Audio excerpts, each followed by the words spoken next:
obat bagi hati yang keras.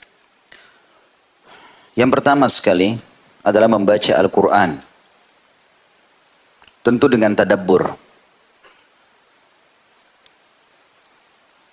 Dan tadabbur ini artinya berusaha memahami maknanya. Kita mungkin dengan terjemahan ya, dibaca. Dan dalam tadabbur Al-Quran ini minimal 10 ayat per hari. Makanya para sahabat mengatakan ridwanullahi alaihim, kami tidak pernah melewati sehari kecuali kami sudah mempelajari 10 ayat Al-Quran dengan memahami maknanya. Kemudian yang kedua adalah sedikitnya makan, mengurangi porsi makan. Boleh makan tadi kita bilang, tapi porsinya dikurangi. Dalam arti kata, coba makan pada saat dibutuhkan. Misal kita lagi lapar, lagi butuh, kebetulan bertamu di rumah orang. Gitu. Kalau enggak ya sudah. Karena banyaknya makanan masuk, berarti kita seperti mensuplai makanan banyak, membuat akhirnya badan merasa sangat rileks, akhirnya banyak tidur dan banyak rentetan yang lain. Kemudian yang ketiga, sholat malam. Dan ini adalah sudah umum tentunya. Umumnya kita bangun, sholat malam, beribadah kepada Allah Subhanahu Wa Taala. Karena sholat sunnah yang paling afdal setelah sholat wajib adalah sholat qiyamul lail. Dan ini kebiasaan orang-orang saleh. Sudah menjadi kebiasaan mereka, tidak mungkin lewat satu malam kecuali sholat malam. Dan Nabi SAW saking rutinnya kerjakan sholat tahajud itu sampai-sampai kalau beliau kelewatan tidur misalnya bangun sudah azan subuh, maka beliau SAW mengerjakan sebelum waktu duha 12 rakaat. Dan tadinya sholat malam 11 rakaat. Kemudian yang keempat adalah mendekatkan diri kepada Allah di waktu sahur atau di waktu menjelang subuh dengan doa. Jadi doa secara khusus di waktu itu diperlukan. Itu untuk melunakkan hati. Karena orang lebih khusyuk, lebih segala macam. Dan yang kelima, duduk dengan orang-orang soleh. 5 hal ini digabung di satu statement yang disampaikan oleh Ibrahim Al-Khawwash atau Khawwas rahimahullah. Beliau mengatakan dawa'ul qalbi khamsu asya.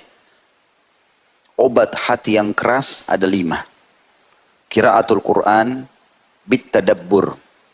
Membaca Al-Quran dengan tadabbur. Wa khala'ul batan. Mengosongkan perut. Itu kata membatasi makanan tadi. Wa qiyamul lail. Selalu rutin bangun sholat malam. Udah nggak boleh lagi lewat malam kecuali antum sholat. Walaupun cuma 2 rakaat. Nanti kalau sehari, 2 hari, seminggu, sebulan terbiasa, kita akan rasakan kenikmatannya dan sudah menjadi sebuah pola. Pada saat itu syaitan sudah nggak bisa goda kita lagi. Karena kalau kita masih stuck di satu tempat, saya pernah kasih gambaran tuh, kita sama syaitan itu seperti orang yang mau lomba lari. Kalau kita masih diam di tempat garis start, maka dia berleluasa untuk menjatuhkan semangat kita. Kau nggak bisa, kau begini, segala macam. Tapi kalau kita mulai lari, walaupun lari kecil, dia kalau mau menggoda kita, dia harus juga berlari. Dan harus supaya dia bisa menggoda kita, atau mengalahkan kita, dia harus lebih cepat dari kita. Kalau antum berlari kencang, maka dia akan lebih kerepotan. Maknanya apa? Lakukan ibadah itu dulu. Rutinkan. Nanti kalau dia sudah tercintakan dalam jiwa, sudah terbiasa, jadi nyaman, akhirnya jadi kebiasaan. Dan itu syaitan sudah sulit untuk goda. Yang keempat, wattadarru 'inda sahar. Mendekatkan diri secara khusus kepada Allah di waktu-waktu sahar. Sahar itu maksudnya di waktu subuh itu, menjelang subuh. Di sini khususnya dengan doa. Terutama doa. Makanya Nabi SAW mengatakan siapa yang terkaget di malam hari. Banyak orang kaget pertengahan malam. Lalu dia baca la ilaha illallah wahdahu la syarikalah lahul mulku wa lahul hamdu wa huwa ala kulli syai'in qadir. Langsung mengingat Allah. Subhanallah walhamdulillah wa la ilaha illallah Allahu akbar wa la haula wa la quwata illa billahil aliyil azim. Allahumma gfirli. 3 jenis zikir digabung. La ilaha illallah wahdahu la syarikalah sampai akhir. Subhanallah alhamdulillah wa la ilaha illallah akbar dan wa la haula wa la quwata illa billahil aliyil azim. Lalu ditambah dengan satu pendek doa, Allahumma gfirli. Ya Allah ampunilah aku. Apa kata Nabi SAW? Maka akan diampuni semua dosanya yang lalu. Kalau dia berdoa, diijabah doanya. Dia memohon ampun, diampuni dosanya. Maaf, kalau dia sholat diterima. Jadi ini resep yang luar biasa. Kemudian yang kelima beliau mengatakan wa mujalasatus shalihin, dan duduk ya bersama orang-orang saleh. Ya, jadi berteman sama mereka, dan itu sudah pernah saya bilang teman-teman sekalian, yang kita harus garis bawahi adalah berteman itu orang saleh dan saleh di majelis ilmu, di masjid. Tidak akan kita temukan mereka banyak di jalan atau di pasar-pasar. Di majelis begini, lihat kalau ada orang baik, orang soleh dan soleh di depan kita, kenalan, laki-laki sama laki-laki, perempuan sama perempuan, kemudian jadikan dia sebagai sahabat kita. Imam Ahmad punya sebuah statement berhubungan dengan masalah ini. Di antara statement yang jelaskan itu adalah, dengan apa, waktu beliau ditanya, dengan apa hati bisa jadi lunak? Maka kata beliau, wahai anakku, kepada orang yang bertanya, dengan makanan yang halal. Maknanya, kalau kau pun harus makan, makan dari sumber yang halal. Sehingga betul-betul bisa selamat daripada masalah tadi. Kemudian yang selanjutnya, yang keenam ya, tadi kan sudah 5 ya. Sebenarnya poin 1 tapi ada 5 hal disebutkan tadi. Tapi saya sudah gabungkan 5. Berarti yang keenam sekarang adalah rutin menghadiri majelis ilmu. Seperti insya Allah antum hadiri seperti sekarang. Akan beda iman kita sebelum hadir dan sesudah hadir. Ini sudah masyhur, gitu kan? Dan para sahabat sangat merindukan majelis Nabi SAW. Sampai dalam sebuah riwayat Sahih riwayat Bukhari, Irbad ibn Sariyah yang masyhur radhiyallahu anhu mengatakan, suatu hari kami pernah mengerjakan sholat bersama Nabi SAW. Kemudian setelah sholat beliau menghadap ke arah kami lalu mengingatkan kepada kami peringatan yang melunakkan hati-hati kami dan membuat mata-mata kami menangis. Ya. Jadi memang majelis ilmu itu manfaatnya besar sekali. Jadi kalau antum bubar dan majelis ilmu ini merasa lebih dekat dengan Allah, lebih takut, takut berbuat maksiat, lebih semangat buat ibadah, itu efek ilmu. Kalau sekali antum hadir sejam 2 jam begini bisa berefek, bagaimana kalau setiap hari hadir? Bagaimana kalau setiap saat dengarkan? Yang ketujuh, sering berziarah kubur dan mengingat kematian. Ada murid seorang Imam Ahmad bernama Abu Talib. Dia berkata, seorang laki-laki pernah bertanya kepada Abu Abdillah atau Imam Ahmad tentang bagaimana melunakkan hati. Maka beliau mengatakan, masuklah ke dalam pemakaman. Di situ sejenak, renungi dan usaplah kepala anak yatim. Apa yang kita saksi bahasan adalah masalah mendatangi kuburan. Sa'id ibn Jubair rahimahullah berkata, dan Rabi ibn Abi Rashid berkata, "Lau faraka dzikrul mauti qalbi sa'a khasyitu an yabsuda qalbi." Seandainya mengingat kematian terpisah dari hatiku sekejap saja, ya sempat aku tidak mengingat kalau aku akan mati, maka aku takut hatiku menjadi rusak. Juga Aisyah radhiyallahu anha pernah ditanya tentang keluhan masalah kerasnya hati. Maka beliau berkata, perbanyaklah mengingat kematian. Engkau akan mendapatkan apa yang kau inginkan. Jadi kalau kau selalu ingat mati, ingat kalau kau akan meninggal dunia, sesehat apapun badanmu, setinggi apapun jabatanmu, sebanyak apapun hartamu, tetap kau akan meninggal dunia, maka hatimu akan lunak. Kemudian wanita yang tadi minta nasihat kepada Aisyah pun mengerjakan, setelah itu dia pun mendapat petunjuk di hatinya dan bersyukur tentang perasaan itu. Ya, subhanallah, saya beberapa hari yang lalu, saya sempat mendapatkan informasi dari teman-teman, ada seorang pengusaha, kalau tidak salah dari Kuwait. Orang ini kaya raya, punya pesawat pribadi, punya mobil, gudang di rumahnya, gudang emas, ada gudang emas, ada segala macam, kaya raya. Terakhir situ tulisannya, ujung-ujungnya dia ke sini. Jadi di foto, banyak foto tentang hartanya itu, pesawat pribadinya dengan warnanya, seragam dengan warna mobilnya, rumahnya, gudang emasnya, perhiasan-perhiasan, segala macam hal. Mobil yang mahal-mahal tertata di halaman dia. Terakhir di sebelahnya ada foto kuburan dia. Tanah, gundukan tanah sampai batu di kepalanya. Itu bahasanya adalah, inilah akhir perjalanan seorang miliarder Kuwait. Bukan tidak boleh mengumpulkan harta, tapi harus sadar teman-teman, kita akan kembali ke sana. Dan sebagaimana kita lahir dalam kondisi hanya menggunakan satu kain selimut pada saat kita lahir, telanjang lahir kita juga meninggal begitu. Telanjang semua, nggak ada lagi nih jabatan, ya, semuanya perangkat-perangkat semua. Ya, ini tidak akan dibawa. Semua hanya jadi kenangan. Oh, itu mobilnya fulan. Oh, itu sepatunya dia. Oh, itu istrinya. Oh, itu suaminya. Oh, itu anaknya. Selesai. Itu bahan ceritanya orang. Tapi antum bertanggung jawab sendiri depan Allah hari kiamat. Ingat itu. Akan mati. Hati-hati dengan itu.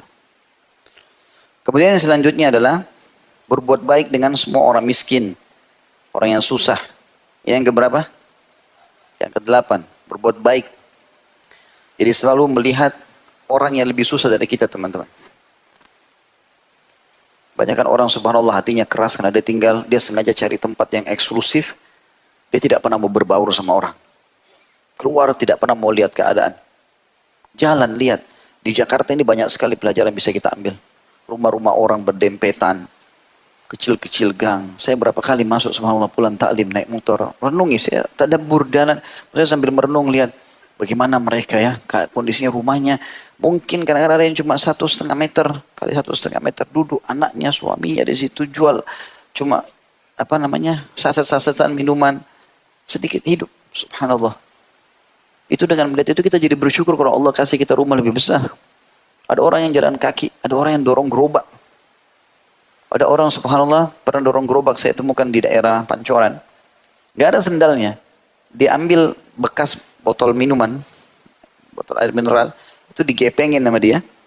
Di lubang bagian depan dekat kepala tutupnya itu, dipakai jadi sendal. Jadi dia jalan itu bunyi-bunyi sendal. Gak ada sendalnya. La haula wala quwata illa billah. Tapi ada orang atau banyak orang yang hatinya keras. Lihat orang begitu gak ada lunak hatinya, bantu ya akhi. Allah perlihatkan mata kita ke orang begitu itu untuk kita bantu. Bukan cuma lewat, oh ya sudah, orang miskin. Udah. Ada orang dulu di pinggir jalan, jelas bajunya kotor. Jelas ngulurkan tangan, jelas ada kotaknya. Wah kayaknya pura-pura. Kayaknya anak pinjaman, kayaknya begini. Bernegosiasi sama syaitan. Tugas kita kalau ada kesempatan ibadah, eksekusi. Bukan negosiasi. Hah? Ada kesempatan langsung kasih. Dan usahakan antum berlomba dengan siapapun. Ada orang miskin, jangan tunggu orang lain memulainya, antum memulainya. Karena kalau kita memulai dan orang lain ikuti, kita akan panen pahala mereka semua. Kan begitu di zaman Nabi SAW kan, waktu Nabi lihat orang-orang miskin datang, bajunya, badan mereka kurus, wajahnya sampai merah kehitam-hitaman. Nabi sudah tahu orang miskin bahkan minta. Nabi naik ke mimbar, motivasi para sahabat, ayo bersedekahlah, ayo beginilah, ayo begitulah. Tidak akan berkurang harta seorang karena sedekah. Semua sahabat semangat, tapi diam, nggak ada yang berdiri. Ada satu sahabat dari belakang maju langsung. Dia taruh kain. Lalu dia mengatakan, ya Rasulullah. Dikorek kantongnya semua. Ini sedekah saya. Waktu lihat orang ini satu buat. Satu masjid datang. Pada nyumbang semua. Apa kata Nabi SAW? Man dalla ala khairin. Kana lahu mithul ajri fa'il. Min ghairi yanqus min ajri fa'ili syai'a. Siapa yang menjadi penyebab orang lain melakukan perbuatan baik. Dia akan panen pahalanya. Orang ini hanya karena dia memulainya. Maka orang lain ikuti, dia panen semua pahalanya satu masjid. Banyak orang subhanallah dia tunggu dulu, orang lain buat baru dia mau buat. Nah, kalau orang lain tidak buat ya sudah dia juga nggak buat. Kita malu pada tempatnya, malu kalau bermaksiat kepada Allah, malu kalau ambil bukan hak kita. Tapi kalau dalam beramal soleh nggak ada malu ini. Kerjakan. Bahkan kaidah syariah jelas. Dalam hal ibadah kita harus mendahulukan diri kita dari orang lain. Kerjakan dulu baru ajak orang lain. Saf pertama kosong, masuk dulu. Jangan bilang silakan Pak, dia di saf kedua. Orang lain masuk surga atau dapat pahala lebih banyak, dia sedikit. Hah? Ini pernah saya kasih contoh begitu. Antum lagi naik mobil sama teman, ada orang miskin, ketuk-ketuk kaca. Dibukalah, teman antum menyumbang. Apa yang antum lakukan biasanya? Oh sudah, teman saya kan sudah bantu. Ya akhi, dan ukhti, lihat teman antum, dicatat pahala antum sendiri cuma lihat. Seakan-akan, oh nanti dia dibalas surga, saya cuma lihat saja. Ikut. Kasih. Kalau perlu kita duluan, itu orang miskin, berhenti dulu sebentar. Kasih. Teman kita ikut, kita dapat pahala dia. Bersaing dalam itu. Itu yang Allah sebutkan dalam Al-Quran. Wa fi dzalika falyatanafasil mutanafisun. Disitulah orang-orang mukmin harus saling bersaing. Dalam mengejar pahala itu. Disebutkan dalam sebuah hadis dari Nabi SAW. Kata beliau. In aradta ayalina qalbak. Fa'at'imil miskin. Wamsah ra'sal yatim. Kalau kau ingin hatimu lunak. Menjadi baik ya hatimu lunak, maka berilah makan orang miskin dan usaplah selalu kepala anak yatim. Tentu di sini usap bisa mengusap memang secara fisik, ada hadis lain yang menyebutkan kalau seseorang mengusap kepala anak yatim maka berapa kali rambutnya yang tersentuh itulah pahalanya. Bentuk kasih sayang kepada mereka. Bentuk kasih sayang kepada mereka. Kemudian yang terakhir teman-teman sekalian selalu berdoa kepada Allah Subhanahu wa taala agar tentu di sini masuk namanya dalam masalah poin ini adalah berdoa, berzikir. Selalu dilakukan. Jangan pernah antum diam dalam arti kata diam di sini tidak ada zikrullah atau doa. Antum ngomong atau zikrullah. Diam pun itu harus masuk dalam zikrullah. Artinya tidak ngomong sama manusia tapi kita berzikir kepada Allah atau kita bertafakkur. Karena memang orang-orang yang sering berzikir, astagfirullah wa atubu ilaih, astagfirullah. Lagi di kereta api, lagi di bus, lagi di jalan, lagi naik motor, lagi istighfar terus. Baca salawat terus. Ya, baca la haula wala quwata illa billah. Terus ulang-ulangi zikrullah. Dan Allah mengatakan tentang masalah itu dalam surah Ar-Ra'd, surah nomor 13 ayat 28. A'udzu billahi minasyaitonir rajim. Alladzina amanu wa tatma'innu qulubuhum bidzikrillah, ala bidzikrillah tatma'innul qulub. Orang-orang yang beriman dan hati mereka menjadi tentram mengingat Allah. Ingatlah hanya dengan mengingat Allah hati itu akan tentram. Artinya dalam setiap keadaan maka pasti akan tentram. Begitu juga dengan doa. Rutin berdoa teman-teman sekalian. Walaupun itu bukan sesuatu hajat yang besar. Saya pernah berbagi kalau masih ingat. Misalnya antum mau keluar ke satu mall, mau belanja. Apa ruginya teman-teman? Mohon kepada Allah, ya Allah mudahkan parkiran buat saya. Ya Allah mudahkan makanan yang saya mau beli. Ya Allah mudahkan baju yang saya cari. Apa susahnya? Gak ada susahnya, tapi doa itu adalah ibadah. Bahkan kata Nabi SAW, doa huwal ibadah. Doa itu yang rutin dikerjakan adalah inti daripada ibadah itu sendiri. Kalau kita nggak biasa berdoa, maka susun kata-kata pun doa kita tidak ada. Tapi kalau kita sudah rutin berdoa, maka nanti Allah akan datangkan di hati kita, ya terlintas di benak kita, terlucap di lisan kita, doa-doa yang kita tidak pernah berpikir sebelumnya. Saya berapa kali temukan gitu, karena kita rutinkan antara azan, iqamah, azan, doa. Ada kesempatan berdoa. Maka ada saja subhanallah kadang-kadang saya lagi berdoa. Kalimat ini tidak terlintas di benak saya, tapi kita sebutkan. Ya Allah berikan ini, ya Allah berikan itu. Ternyata dengan rutinnya kita melakukan itu, maka akan menjadi sebuah tambahan atau Allah akan berikan tambahan dalam ibadah itu sendiri. Jadi doa sama zikrullah adalah penutupan dari bahasan kita ini insyaAllah. Semoga Allah SWT menjadikan kita memiliki hati yang lunak, terisi dengan keimanan dan selalu beristiqamah dalam ibadah kepada Allah SWT sampai ajal datang nanti insyaAllah dan Allah ridho kepada kita. Dan semoga seluruh dosa yang pernah kita kerjakan diganti dan dimaafkan oleh Allah SWT, diganti menjadi pahala tentunya. Baik insyaAllah kita akan bertemu lagi di Rabu akan datang dengan izin Allah SWT. Dan hari Sabtu insyaAllah akan ada serial sahabat kita seperti biasa. Saya mengajak teman-teman untuk datang dan juga menyebarluaskan informasi itu. Kita akan menjawab atau menjelaskan insyaAllah sahabat yang mulia Abu Ayyub Al-Ansari radhiyallahu anhu. Subhanakallahumma bihamdika asyhadu an la ilaha illa anta astaghfiruka wa atubu ilaik. Wassalamualaikum warahmatullahi wabarakatuh.